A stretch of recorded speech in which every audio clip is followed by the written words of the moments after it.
Bienvenue sur Bulle de Bonheur, le podcast pour prendre le temps d'être heureux. Je suis Raphaël Defoucault, chercheuse inconditionnelle de Bulle de Bonheur.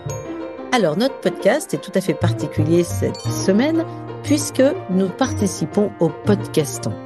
Vous le savez, c'est la 3e année que nous le faisons. C'est un rassemblement de plusieurs centaines de podcasts qui font la promotion de l'engagement du monde associatif via les podcasts.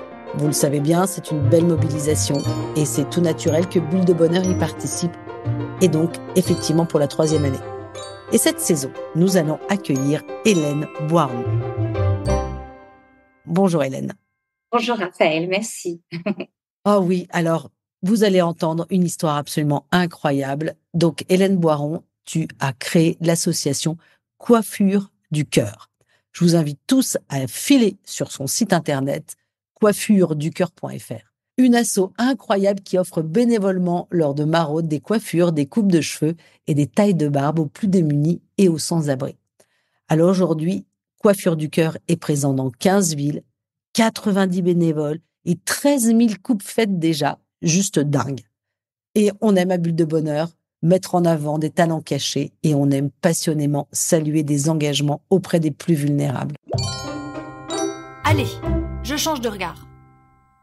Hélène, pour commencer, tu vas nous dire qu'est-ce qui t'a poussé à créer Coiffure du Cœur? On va dire la première des raisons qui est la plus classique, étant donné que je suis coiffeuse, je dis souvent que la coiffure est un métier qui est prédestiné au service. Donc, tourner vers les gens pour pouvoir leur apporter du bien-être, de la beauté, voilà tout ce qu'une coiffeuse peut apporter, parce que les coiffeurs ont quand même des mains en or, hein, ce sont des créateurs, hein, tout ça. Et puis autre chose, c'est-à-dire que j'ai eu un événement dans ma vie.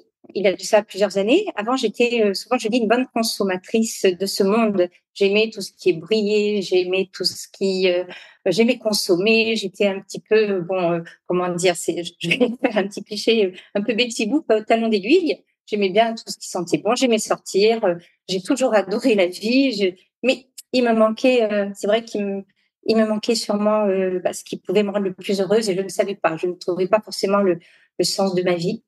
Et puis un jour, il m'est arrivé l'épreuve de la maladie. J'ai eu un cancer et j'ai eu très très peur de mourir.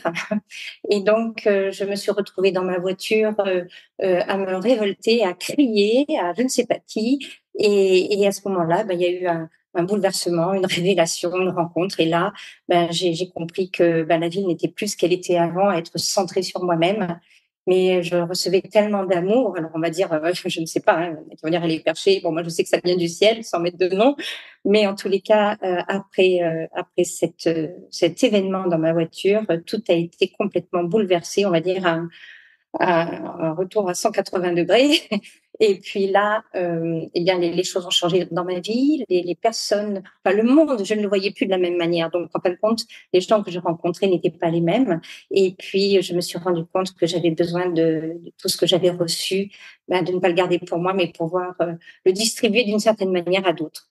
Et comme j'étais coiffeuse, sur mon chemin, c'est vrai que j'ai été amenée à aller donner à manger dans une association qui donne à manger le soir à des personnes vraiment dans la grande précarité. Et puis, ça ne me suffisait pas, parce que quand je voyais ces pauvres personnes qui baissaient les yeux, certaines, pas toutes, hein, pour pouvoir demander à manger et partir, j'étais frustrée et je me disais, moi qui adore le contact, je suis coiffeuse, j'ai fait la connaissance de 2 copines, dont Laure Drouin, qui est toujours à mes côtés. Et je leur ai dit, écoutez, je sais que ça se fait ailleurs, il y a des personnes qui le font dans d'autres pays, en France. Moi, je suis coiffeuse. Si vous voulez me suivre, on peut essayer de faire un salon éphémère, parce que moi, ce que j'aimerais, c'est pas être seule à coiffer, c'est faire une équipe.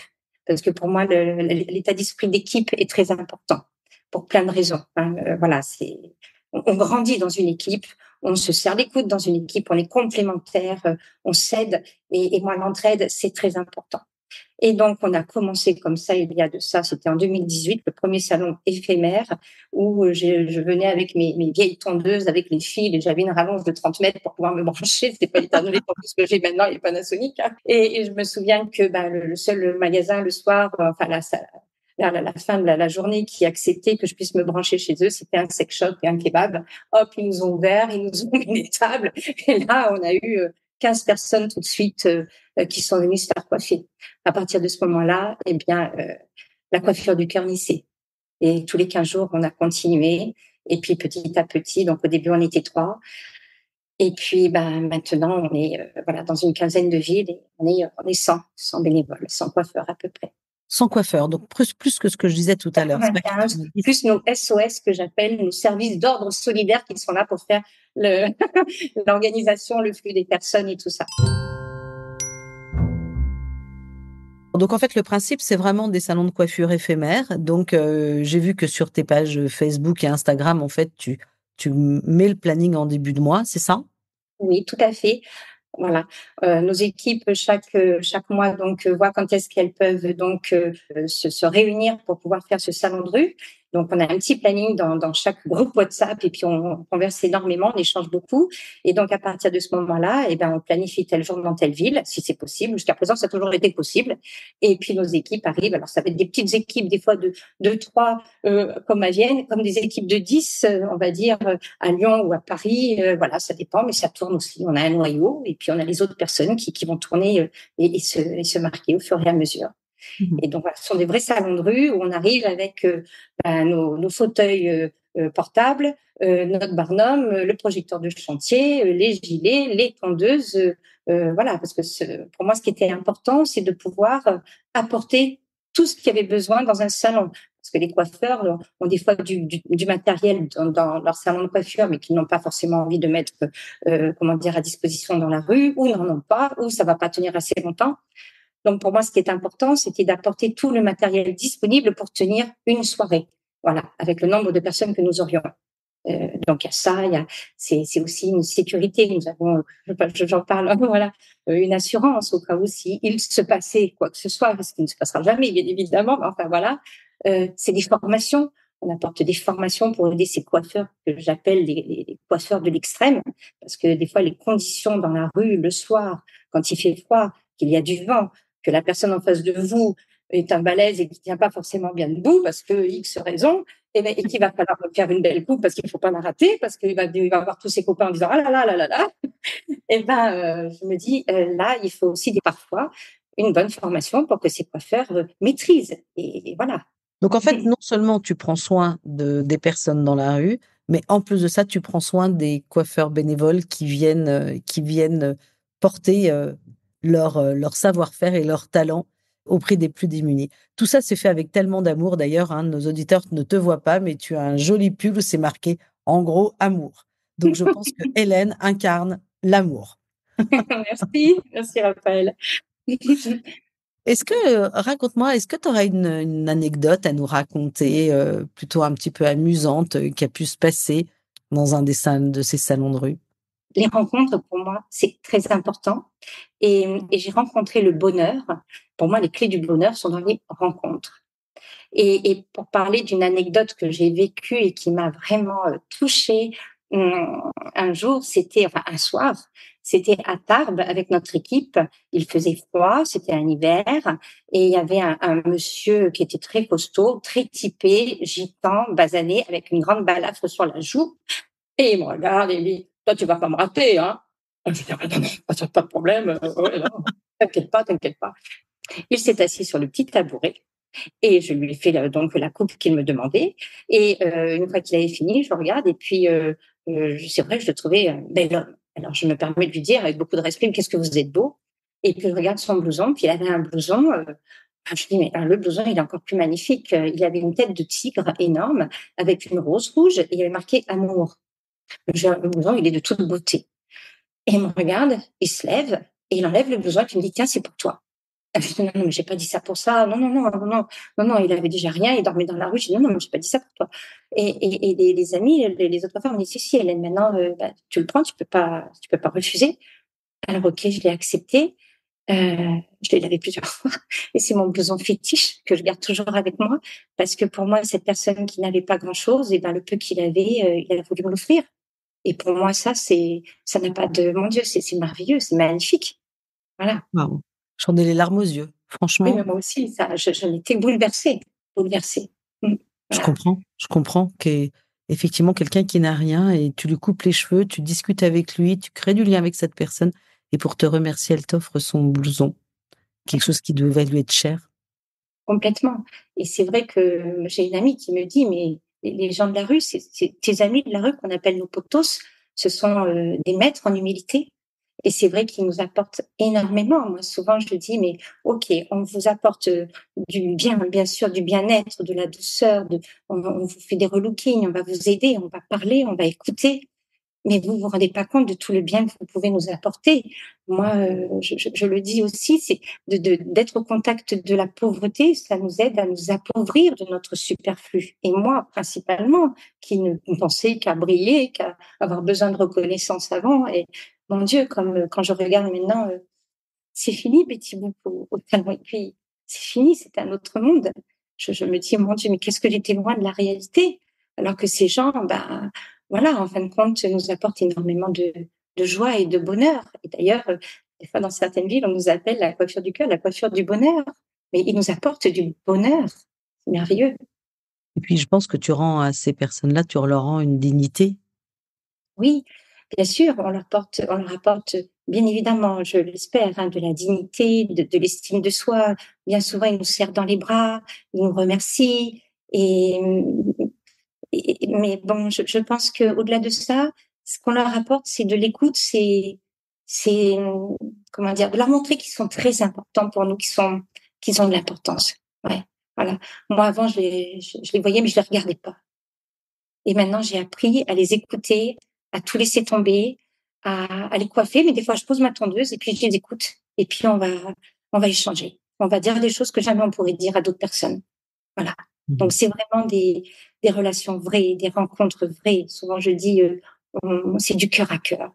Et ça n'a pas de prix. C'est du cœur à cœur. Non, mais C'est non, beau. mais c'est clair, c'est clair, c'est clair. Bah écoute, c'est pas nous à Bulle de Bonheur qui te diront le contraire, nous qui œuvrons pour justement créer du lien entre les personnes et combien c'est fondamental pour tous que, quelle que soit sa situation dans laquelle on est, quel que soit son niveau de vie, quel que soit d'où on vient, quel que soit l'endroit d'où on vient, il n'y a rien de mieux que le lien.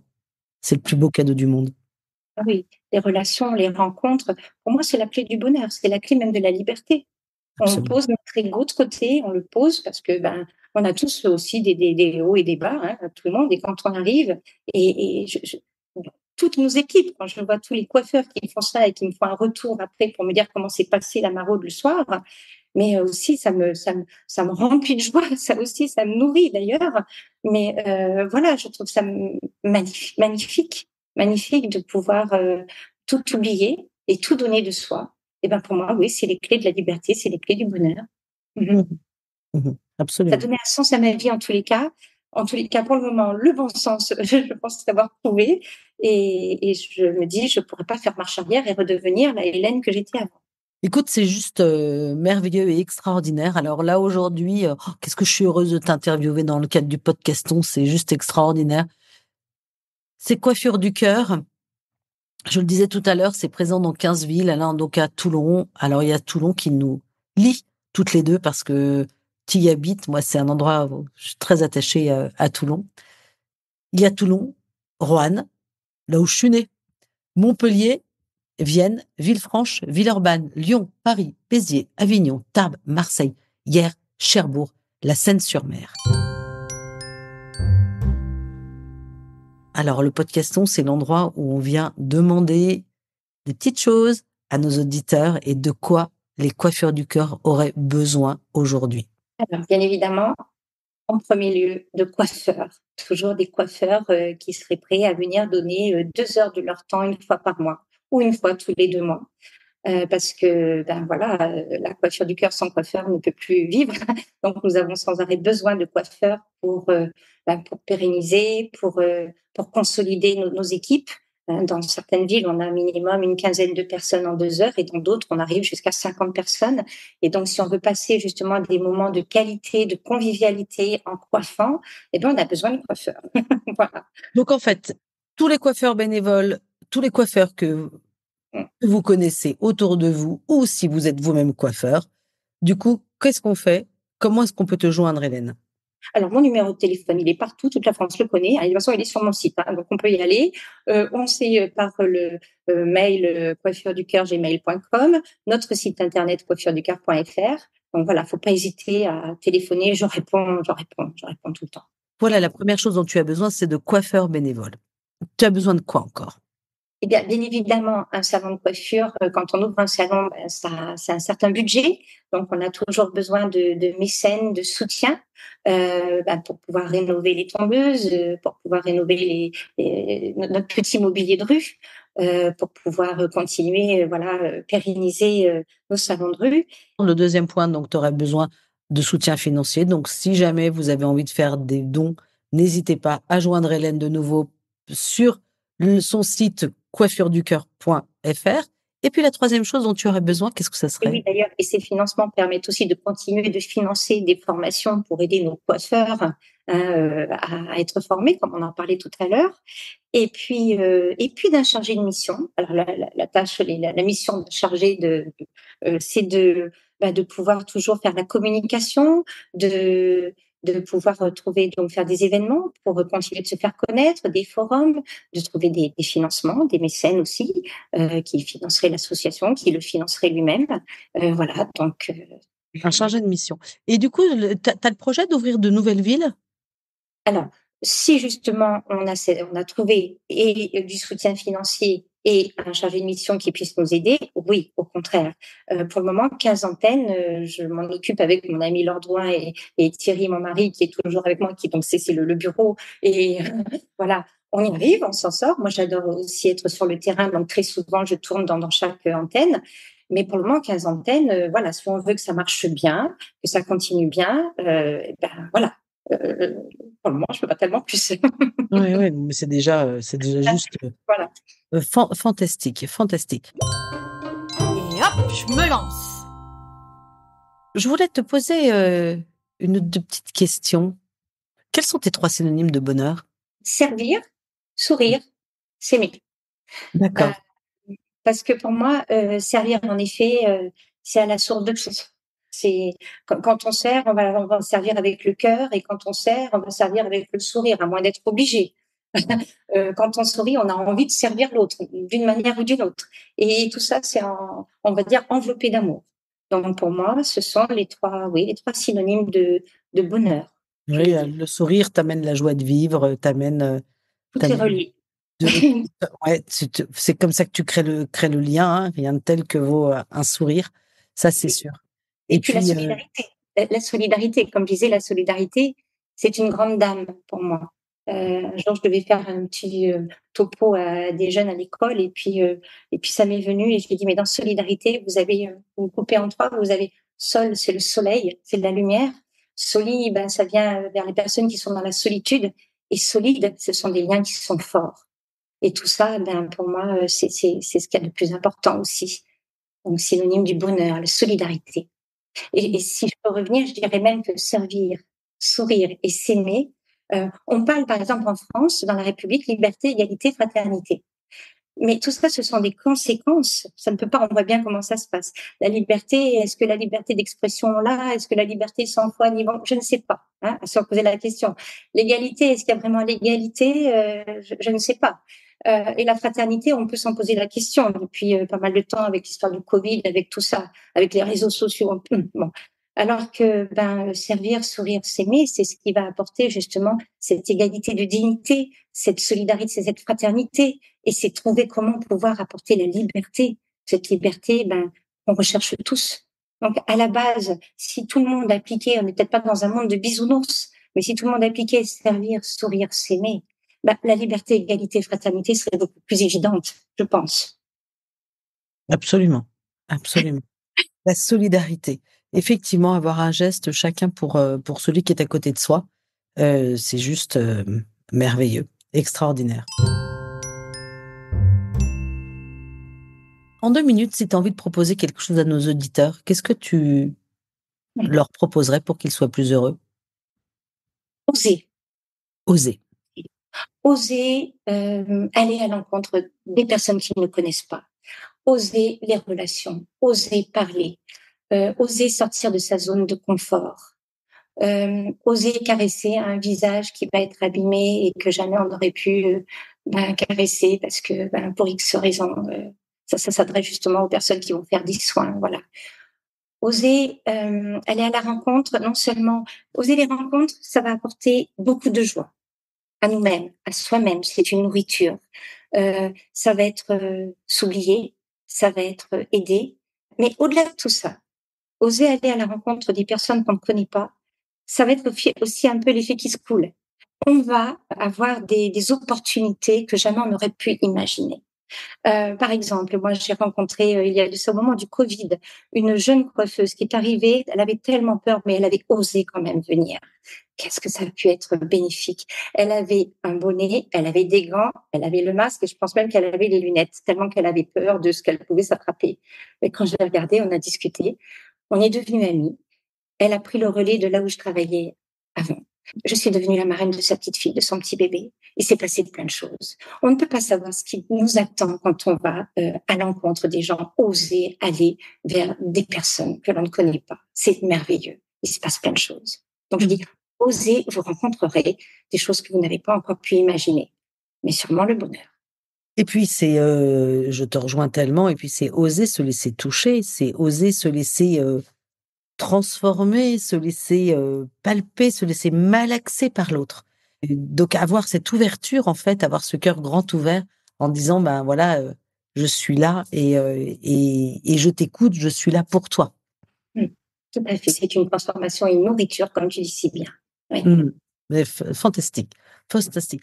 D'ailleurs, hein, notre petite mousse de la semaine, je trouve, elle vient bien résumer tout ce que tu dis. Et puis, en plus de ça, c'est la devise de votre site. Hein.